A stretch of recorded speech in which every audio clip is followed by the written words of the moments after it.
दिल्ली में जो बाढ़ का संकट है, ये भारतीय जनता पार्टी और केंद्र सरकार के द्वारा प्रायोजित संकट है। ये प्राकृतिक आपदा नहीं है, ये दिल्ली के लिए प्रायोजित आपदा है। और अपनी दुर्भावना और नफरत की राजनीति के कारण प्रधानमंत्री नरेंद्र मोदी जी हो या उनकी सरकार हो या उनकी पार्टी हो, उसका एक ही मकसद रहता है, दिल्ली के लोगों को परेशान करो, उनको सजा दो, अरविंद केजरीवाल को किसी भी तरीके से बदनाम करो। अब आप लोग देख रहे हैं कि पिछले 6 दिन से दिल्ली में बारिश नहीं हुई।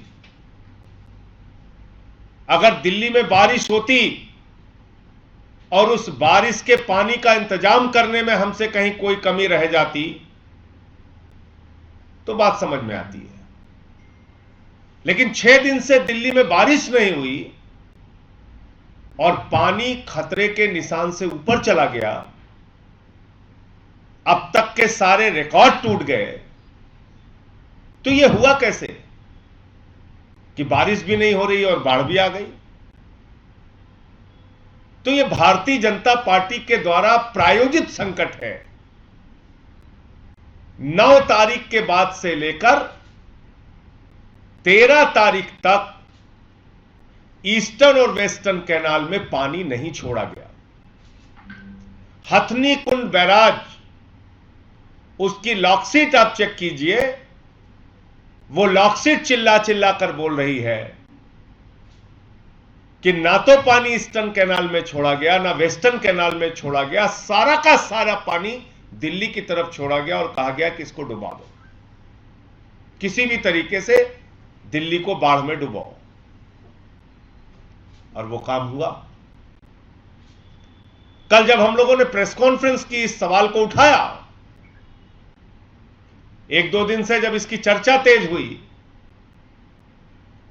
उसके पहले सौरभ भारद्वाज जी ने, सोमनाथ भारती जी ने इस मामले को उठाया कि भाई किस तरीके से एक ही तरफ सारा पानी छोड़ा जा रहा है। तो आनंद फानन में 13 तारीख को पहले वेस्टर्न कैनाल में पानी छोड़ा गया और फिर 14 तारीख को ईस्टर्न कैनाल में पानी छोड़ा गया। और तर्क क्या दे रहे हैं? कल से जब मैंने प्रेस कॉन्फ्रेंस की तो कुछ कुतर्क लेके सामने आए। कहने लगे, साहब जो नदियां होती हैं वहां पानी छोड़ा जाता है, केनाल में तो सिर्फ सिंचाई का पानी छोड़ा जाता है, नहरें तो कमजोर होती हैं, उसमें पानी कैसे छोड़ा जा सकता है? तो मैंने कहा भाई, अगर ये, और सेंट्रल वाटर कमीशन की रिपोर्ट है, उनकी गाइडलाइन है, उसके आधार पर ही हम पानी छोड़ते हैं। ये तमाम तर्क कल से दिए जा रहे हैं और कहा जा रहा है ये कैसी बात संजय सिंह जी कर रहे हैं, कैसी बात आम आदमी पार्टी वाले कर रहे हैं। अगर भाजपाइयों की बात सच है तो मैं आज उनसे पूछना चाहता हूं कि अगर नहरें कमजोर थीं, अगर पानी तुम नहीं छोड़ सकते थे, तो आम आदमी पार्टी के ये मुद्दा उठाने के बाद 13 तारीख को नहर मजबूत हो गई, 14 तारीख को ईस्टर्न कैनाल मजबूत हो गया और 13 तारीख को वेस्टर्न कैनाल मजबूत हो गया।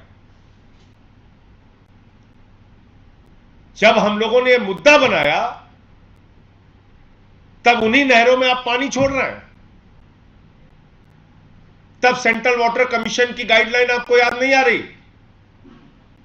तो क्या सेंट्रल वाटर कमीशन और मोदी सरकार ने यह कहा है कि सारी की सारी बाढ़, सारा का सारा पानी, सारी की सारी मुसीबत दिल्ली वालों पर छोड़ दो? यह गाइडलाइन है क्या? इसका मतलब तो बीजेपी स्वीकार कर रही है, मोदी सरकार स्वीकार कर रही है खुद से कि हमको एक ही गाइडलाइन मिली थी कि दिल्ली को डुबा दो, दिल्ली को बाढ़ में झोंक दो किसी भी तरीके से, सारा पानी दिल्ली में छोड़ दो। ईस्टर्न कैनाल में ओवर कैपेसिटी नहीं जा सकती, वेस्टर्न कैनाल में ओवर कैपेसिटी नहीं जा सकती, लेकिन दिल्ली में ओवर कैपेसिटी भेजो पानी, यह गाइडलाइन है। और अगर आपकी गाइडलाइन और नहर कमजोर होने का तर्क सही है, तो वो तर्क 13 और 14 तारीख को खत्म क्यों हो जा रहा है? अब मैं आपको दिखाता हूं कि जो कैनाल सूखी हुई थी, जिसमें पानी नहीं जा रहा था, उसमें कैसे आम आदमी पार्टी के द्वारा मुद्दा उठाए जाने के बाद पानी छोड़ा गया। यह केंद्र सरकार की गहरी साजिश है दिल्ली वालों को मुसीबत में डालने की। मैं फिर से दोहरा रहा हूं, मोदी जी, आपने 5 राज्यों को अनाज छोड़ के फ्रांस जाना जरूरी समझा और अपने नेताओं को, अपनी पार्टी को कह दिया कि एक ही काम करना, दिल्ली को बर्बाद करने में जो भूमिका निभा सकते हो निभाओ। और वो सारे काम इसी काम में लग गए हैं।